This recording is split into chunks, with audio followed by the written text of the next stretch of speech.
Outlet Liquor is your place to buy a case. Stock up and save when you shop the lowest prices available every day at Outlet Liquor. You never have to wait for a sale. The more you buy, the more you save. Only at Outlet Liquor. What's your outlet?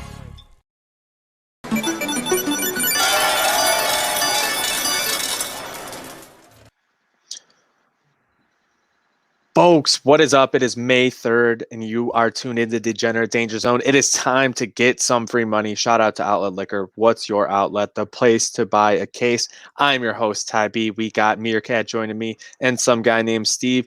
We tried to do it for the Derby, Steve. I tried my hardest. I gave out 2 of the 3 for the trifecta. The 7 gets in there to ruin everything. And it was a huge payday. That trifecta hit for $850 on just a 50-cent bet.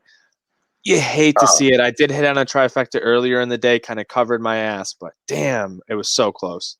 Yeah, I mean, I was right there with you. 2 or 3 on the trifecta, and the worst part for me, too, I took 2 of the horses to win straight up. Of course, I take the 2 that don't win out of the 3 in the trifecta. It was a tough one, but luckily, a little slick Saturday night got me right back.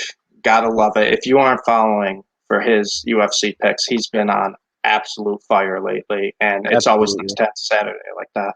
Yeah, that's why you got to make sure you stay tuned to @Degenerate Zone on Twitter, because we'll get on here, we'll break down some of those fights on Saturday with Slick, but he's not giving out those picks until he's at that desk, all set up for everyone for a Slick Saturday. But MereKat, you haven't been on for a little while. We saw the draft go on.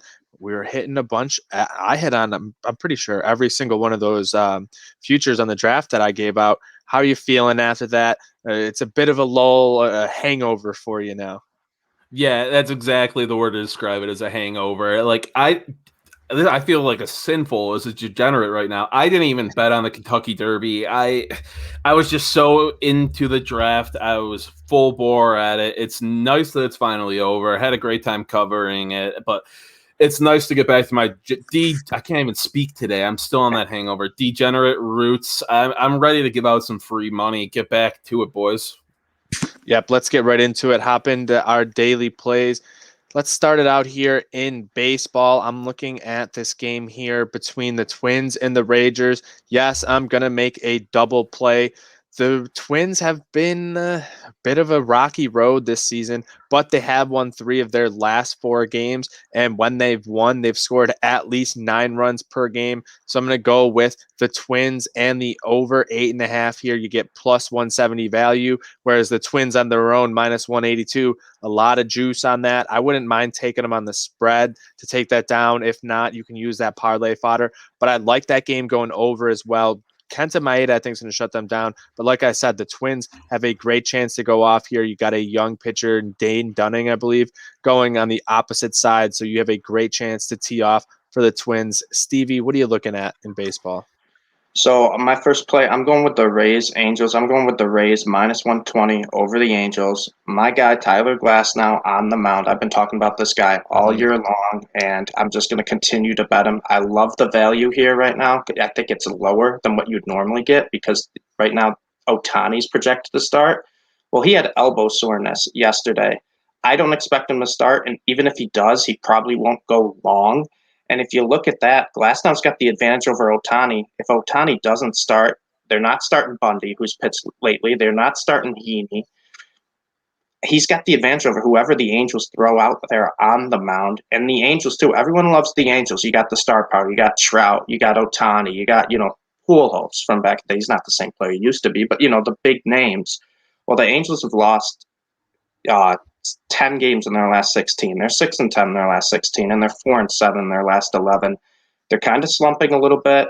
I like Glasnow to get it done. He's been dominant this year. 1.67 ERA, a .8 WHIP, 56 strikeouts, and the dude throws 100, with a nasty slider curve combo. Minus 120 is more than fair value for what I think is an ace you're getting. No, absolutely. That's a great play right there.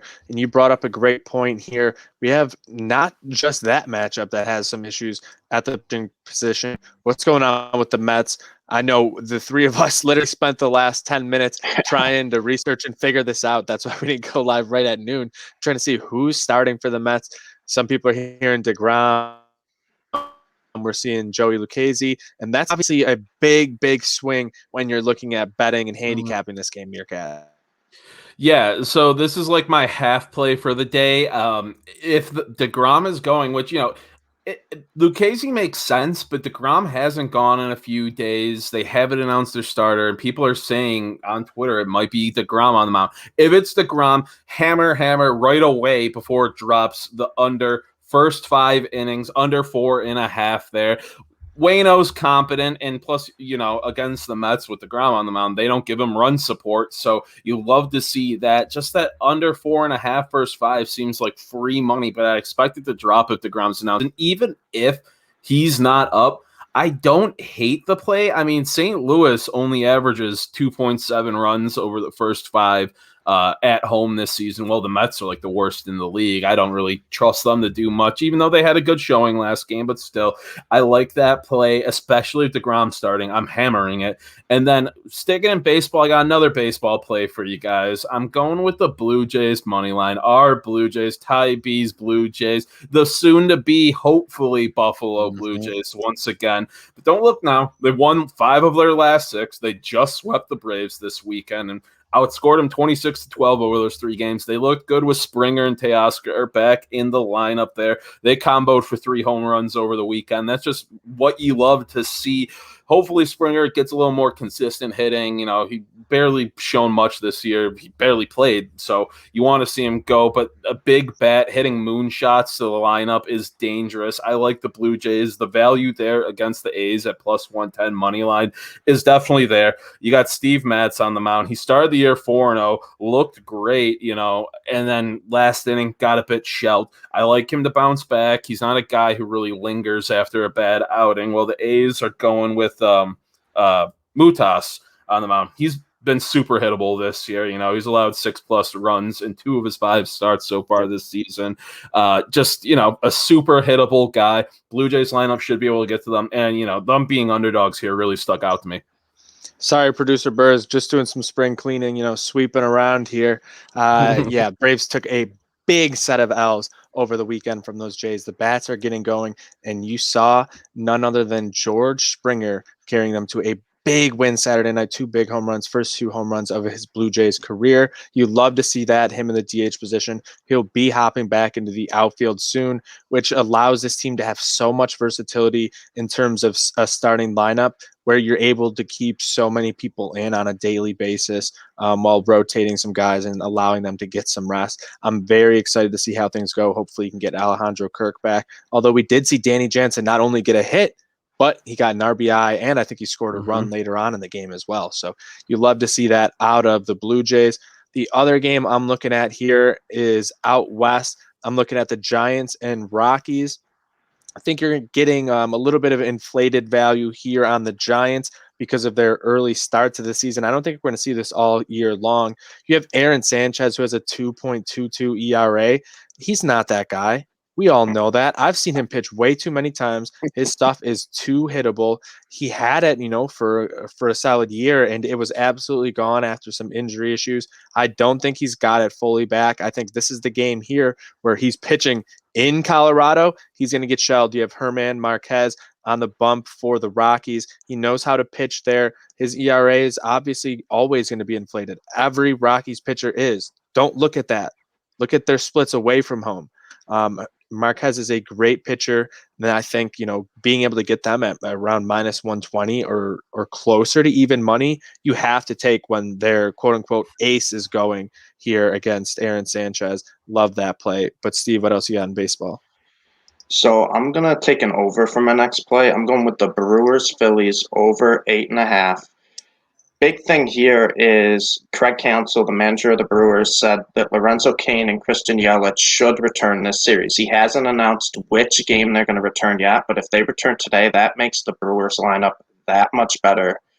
You got, a superstar in Christian Yelich and then another solid hitter in Lorenzo Cain to add on to that lineup. The Brewers have finally started to hit the ball a little bit better lately, and they're playing the Phillies against Vince Velasquez, who's one of the worst pitchers in baseball. He can barely get 3-4 innings. The guy's got a 6.57 ERA.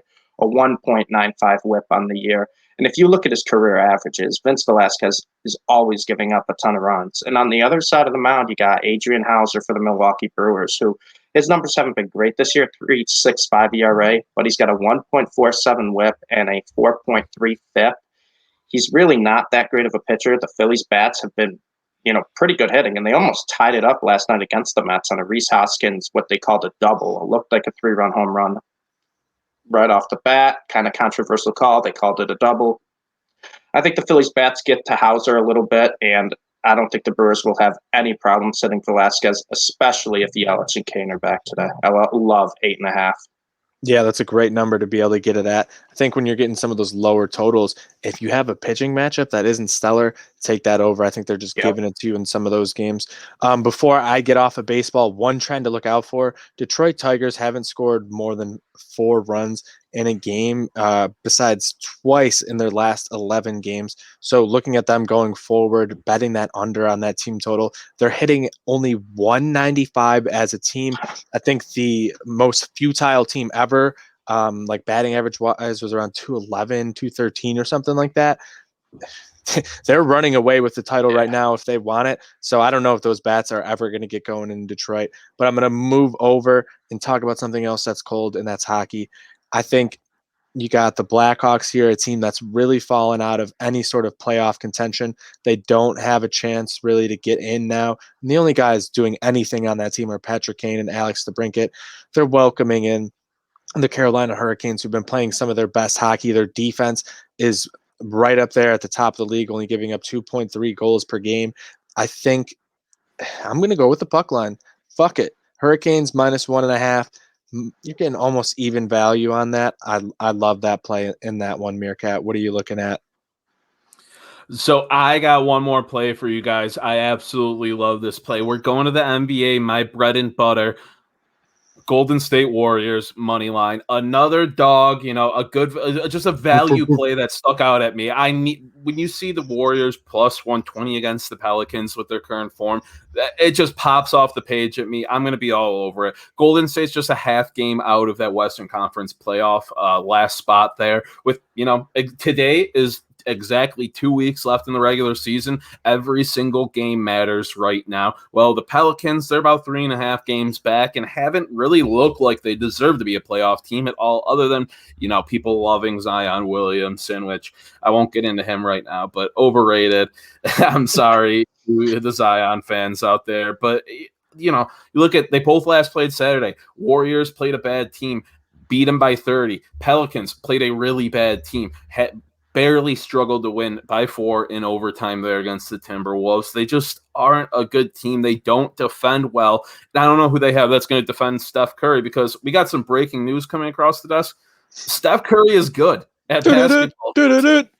Leading scorer in the NBA. He's been lighting it up, especially the last month. It's just incredible what he's doing. Andrew Wiggins is starting to contribute somewhat consistently. Draymond Green is the pillar of that defense, holding it down, helping, orchestrate that offense as well. So I just don't think they have any. I think Draymond could do enough to contain Zion, but I don't think they have anyone to even come close to touching Curry. And what's pretty much a must-win game right now for Golden State, because like I said, you got 2 weeks left. You're half a game out of a super tight West with playing a team who's only 3.5 games back. You need to win this game.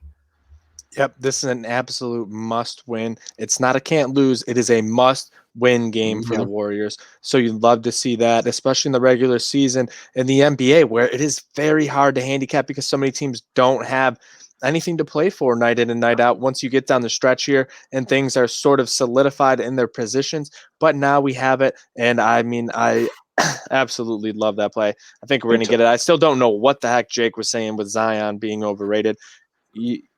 I won't even let you on the show to say that. I think you're kidding. I think that's a good play. I don't think the Pelicans have an all-around team that can really play with the Warriors when Steph is on, because we saw it the other day. Like, he just pulled up from like half court for no reason because he messed up his dribble. It's the stuff he does is just it's otherworldly. Yeah, and the Pelicans aren't a good defensive team, and that's where Steph thrives. When he can get his shot, when he he can just go nuclear and score 20 points in a quarter. And I watched the game this past Saturday. Warriors were trailing a little bit in the first half, and then third quarter came around and Steph just stopped missing. And next thing you know, Warriors are up 20 points. Yeah, like Absolutely. when you have a player like Steph Curry hitting his absolute pinnacle of playing, like when you need to be winning games to go into the playoffs, where, you know, if you make it to the playoffs, you might be getting back a healthy Kelly Oubre, you might be getting back a completely healthy Eric Pascal. You might be able to make some noise with how Steph's playing, still without Clay, but you know, this is where he needs to step up. It's kind of like the mantra I was going with back in March Madness, that the best players step up and play the best basketball in March. This is when, you know, a player like Steph Curry is just going to hit Super Saiyan levels. Absolutely. That's literally what it is. It's Super Saiyan. Yeah. It's so funny to say and like joke about, but like he literally does things that other people only dream of doing. Like I step out on a basketball court and like try to shoot from half court, and it's like a heave. Like every time, like I'm hoping I hit the backboard, and this dude is just absolutely swishing it over and over again. And when you're seeing peak Steph Curry, we're seeing some of the best basketball you've ever seen. So make sure you guys tune into that game and tune in for all of our picks, because we're giving out free money. You're just going to be cashing all night long. At least that's what we hope. You never know. Again, shout out to our sponsor, Outlet Liquor. What's your outlet? The place to buy a case. Get over there on George Urban, because when you have those winnings, there's no better way to spend it than on a nice glass of bourbon. I'm allergic to a lot of the barrels, so I don't drink bourbon that much. But MereKat, anything else for you today? No, I'm just riding with those. Like I said, just watch out. If that DeGrom news comes out, if he is starting, be ready to hop on that. And the Dart bounced back finally. That was a crazy game. Did you? Yeah, we needed the 76ers parlay fodder. It's tied late in overtime. Spurs have an open shot. What do you know? Matisse Thybulle, the most underrated player in the entire NBA. I hate the 76ers, but he is such an incredible defender. Nobody blocks jump shots like him. Gets the tip on the jump shot from behind, gets the ball back in their possession. 76ers win by a bucket. You love to see it. Oh, absolutely love to see it. Let's hope the Dart can get hot again. We've seen, those 3, 4, 5-game win streaks, but we need another heater. We need the Dart going for 10, 11, and 12. Let's give those people the free money. R2 Dart 2, I know you got it in you. We believe in you. Let's go and get it. Go out there. Go hammer your books. Go hammer the creek. Do whatever you got to do. Go get that free money. Good night now.